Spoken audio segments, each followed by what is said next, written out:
สบายดีเนาะวันนี้เราจะมาสอนวิธีติดตั้ง Gmail ในมือถือ Android เนาะขั้นตอนแรกก็มันใจซิมมือถือเนาะแล้วก็รอถ่ายสัญญาณขึ้นสังเกตกันได้ว่าสัญญาณขึ้น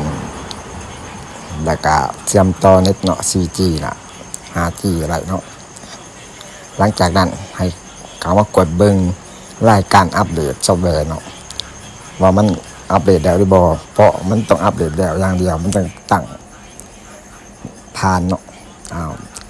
อันนี้ก็เป็นขั้นตอนการใส่รหัสหน้าจอไว้เนาะตั้งแต่เริ่มต้น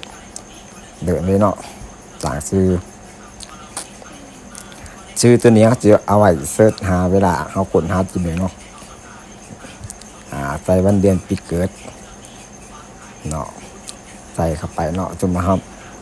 เขาอยากใส่อะไรก็ได้เนาะแต่ว่าต้องให้มันถือเขาจะตั้งเพื่ออยากให้เขาจืองานเนาะขั้นตอนนี้ให้เขาใส่เบอร์ด้วยก็ได้เนาะใส่เบอร์ของเขาน่ะเพราะว่าบางที่โดนไปแล้วเขาอาจจะลืมหลังจากนั้นใช้รหัสนี่ต้องมีตัวเลขกับตัวอักษรเนาะเพราะว่ามันจะผ่านนี่ขั้นตอนนี้ก็มันผ่านเนาะเสร็จสิ้นมันบ่มีการทำเบอร์เลยมาหาขั้นตอนนี้เขาก็มีแต่ยอมรับแล้วคลิปต่อไป